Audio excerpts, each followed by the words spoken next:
In this video, we're going to explore how we can make our bar chart more dynamic, where, for example, we're on mobile responsive, it will become a horizontal bar chart. As you can see here right now, as we decrease the size of the screen, the chart now becomes a horizontal bar chart. And if we move this again to a bigger size screen, at that moment it becomes a vertical bar chart. So we can play around with this for mobile responsiveness, and then you can play and make this far more interesting. So let's start to explore how to do this. In this video, we're going to focus on one of the viewers' questions, which is how to change the horizontal bar chart to a vertical bar chart based on the screen size in Chartjs. And this question came from one of my other videos about how to make a chart mobile responsive in Chartjs. And in here, if you scroll down, you can see here this question came from Angela Lima. A special thank you to Angela for asking the question. And this is what Angela asked. I've already seen an example where the vertical bar chart changed to a horizontal bar in responsive mode. As there were 12 columns referring to month, and with the vertical bar, it wasn't very nice as the columns were too close to each other. I thought this transformation was cool, and if you know how and can you teach us, we would be grateful. Alright, so first of all, I thought this idea was quite interesting as well, so I thought let's start to explore how to do this. So that's what we're going to do right now. To start with it, we need to get a default code. So make sure you go to chartjs3.com, getting started. For some reason, I get this error here. Why? I do not know. However, it works fine on my other computer. So anyway, so what we're going to do here is we're going to copy this chunk of code here. And this code here basically helps us to create our bar chart. If you want to understand what this code does, please check this video here that explains everything about the JavaScript of that. So we're going to paste this in here, and once we paste that, before we save it, we're going to just, or at least for me, I'm going to change the title here. Save that, refresh. Alright, so there we are. So we have our bar chart here, and if we now open up here, you can see right now it's not mobile responsive. I will do some tiny adjustments on here, which is to make this width here, instead of a fixed width of 700 pixels, which is somewhere here in the chart box, we're going to convert this into a 90%. So save this, refresh. Alright, so it is big, but as you can see, the moment we start to go smaller, it becomes more smaller here. Of course, we have one issue here. Of course, it becomes very narrow after a while. So let's start to explore how we can do this. To do this, we will have to use a functionality that is specifically triggered on the body here, which is a on resize. I've tried to figure out if I can apply it on a canvas or a div, but for some reason it just doesn't want to work. So for now, on body, or we have to put it on the body tag, and it's called the on resize. And now on the resize, we're going to put here a functionality, and this function will be called, you can call it shift bar columns.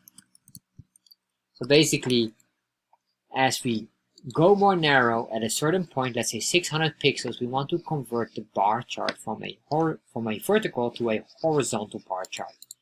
So I guess shift bar columns is maybe the right term, but of course you can give it anything you want. So what we're going to do now is here, we're going to say here function, and then we put in here, of course, the function name, so that every time the screen size changes, it will trigger this specific functionality. So what we need to do now is to figure out how can we measure the width of the screen size here. For this, all we need to do here is use console.log, and then we're going to use here window.inner width. And maybe you have seen also another one, outer width, that I used before, but I discovered that inner width is far more better to use and more suitable. So I'm going to show you the difference, and then you will understand why. So we have here the outer width. So if I save this now, refresh here, I'm going to open up my developer tab. You can see here now what is really happening. The first one is the inner width, this is the outer width. So if I move this here, you can see the pixels of the inner width start to increase because it measures this one here. The outer width doesn't increase at all because it measures the starting point here up to there. If I change this and I scroll down here, you can see here now the outer width is starting to change and the inner width might change or not, depending on how much screen size there is. However, so this is why we're going to use now only the inner width. The outer width is not necessary. So what we want to do here is basically this. So if I open up here the developer tab, I'm going to just put this a little bit bigger. I want to be, well, let's refresh this for now. All right. You can see here, the moment we hit somewhere at 600, oh, and I'm surprised we have a double item. Let me save this. Refresh. All right. So what I want to do here, the moment we hit 600 pixels, at that moment, this crossing point, this should change into a horizontal bar chart. To create a horizontal bar chart, we have an option that we're going to use, but this option will be used later on in the function here. So what we're going to say here is the following. We're going to say here, this will be the index axis, and this index axis will be set on the Y. So if I save this now, make sure you have a comma there at the end, and save that, refresh, you can see now it converts. So what we want to do is we want to change that, and we have to do some tiny adjustments on that one. And well, I said that we will put it in here. Well, we probably will not put it in there. I realized we don't need to do it there. We can put it in the config, but we have to do a certain adjustments on that. However, later on, let's start to work with this more because we have to do some adjustments here. So what is very important is we cannot do my chart and then update equals to the index axis equals Y. The reason for this is simply because an update will not update these X and Y scales into the right order. So we cannot update this because it will only update the data. So what we need to do is we need to destroy the chart. So let's start to use here now the Canvas API where we destroy the chart. So what we're going to do here is the following. But we have to do as well a functionality of an if statement. The if statement should figure out if we are right now horizontal or vertical. So that's what we're going to do. And of course, it should figure out when we have to trigger. So what we're going to do here is an if statement. And what we're going to do here, I realized we need here another item here. We're going to do a constant. And this constant here will be, let's give this the index axis name. And this what I really want here is basically this. This is the index axis that we get here where we place that there. To get that, let's grab here my chart. We have to go basically here where we're supposed to put it in. So my chart to config. And from config, we are going here into options. And then dot, here would be index axis. Alright. So once we get this, we have here the value. So if I do now console.log, we should see a value here, but the value will probably be undefined. If I save this, make sure the if statement here just comment out for now. Refresh. There you are. So we get this, but we get it undefined. And the reason why it's undefined because right now it cannot find that object. However, that object is set on default here on this on the X value. We can just basically, I realize that we can probably just put it in there for now. That's alright because we need it later on. Anyway, so if, and this, make sure you have a comma here. So if you have an item like this, and that item might be undefined, but you know the default value is, for example, an X value, what we could do here is we can just say here, if we cannot find any value here, it will be a default of X. So let me show you this. This can be very useful. That's something being used. So if I now move this, you can see it gets X no matter, even if it's undefined. And the reason why it just cannot find it now, or it's undefined because we had no object here. But the moment we have this here, you can see 1, 2, 3. Let's put this in here. You can see it grabs the X because now it finds something, and if it finds something, it will grab that specific value, or else if we cannot find or undefined, put in this value. Alright, so this is a very handy tool, sometimes needed, especially in Chartjs. However, let's go on here, because now we have this here. So what we want to do here is basically an if statement, and this if statement will say the following here.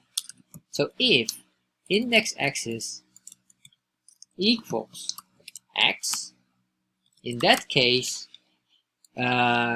we need to eventually change that, but what we want to do as well more is another and or another condition. So we have two conditions. If it's X plus if the item here or the screen width is below 600, which is basically this one here, and if the window.inner width is below 600 pixels, in that case we want to do here something.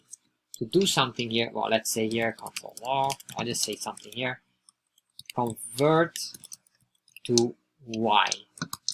So if I save this now, refresh, we should see now we have convert to Y. Alright? So that is correct. So it notices here, but if we are here outside of it, it's beyond 600, it doesn't convert to Y.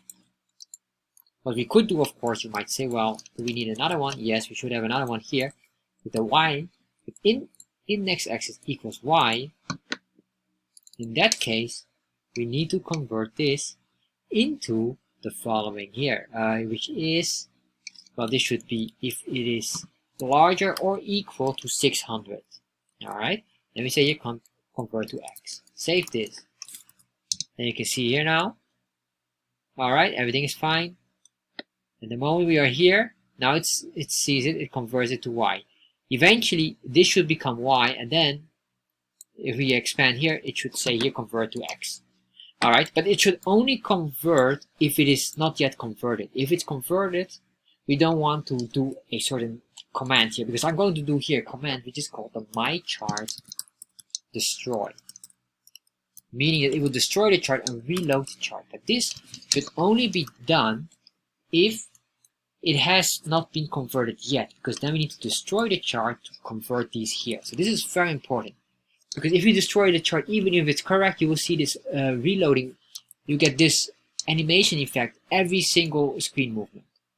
So that's why we don't want it. So right now it's being destroyed, alright, and here it will not be destroyed, so fair enough. So let's start to work with it now. So we have this here. So if we destroy the chart, we need to re-render the chart. So how do we re-render the chart? Well, the answer is here above. This is the render initialization block. So what we need to do here is just to re-render the chart. So I'm going to grab this one here. Basically, I'm going to put in here this, but I'm going to show you a simple trick here. Basically, this here will also be copied down here. However, we need to do here an adjustment. This adjustment here, I have tried to figure out to do it differently. I know there's a way, but I cannot figure it out so far. So that's why I'm going to show you here another way. So we're going to say here config number 2. Alright? So this is the reason why we have here index axis, because now we're going to copy this. We're going to create another one. And we could maybe even remove this because we don't need this, but it doesn't matter. I'm going to say index axis Y, and this here maybe X begin at 0. That should be them, because we're going to convert them. And we say here config number 2, and all we want to do here is when we load this, we will have config number 2 being loaded. So render all the same data except this configuration here. So once we have this, of course, then we can do the same here below. Well, let's save this first and let's see what's going on. Alright, so now I move this. Alright, so can I access my chart before initialization? Fair enough. So we have to see here. Alright, so this is becoming a issue now. That's alright. Going to work on that. So what we're going to do here is the following. Let's see here. We have this. For what's that? Number 120. 120 is our issue. Destroy that. Fair enough. I'm going to leave that for now. I'm just going to copy this. And then we're going to put that in here as well. So once we have this, we have to duplicate it. Let's save that. But this one will be configuration number basically none, 1, or just the config, the default. Refresh this. Alright, so let's see what's going on here. So we have this here. It shows everything fine, but the moment we go here, below 600, we get this error. Alright, so cannot access my chart before initialization. Alright, so what's going on here? Let's see here. Alright, so we have a few items here. Do you know what's the issue? It's this one here. So we're going to remove this. I'm going to change that, and this one, of course, should not be a constant, it should be a let. So if I save this now, let's see what happened here. Alright, so we have this one.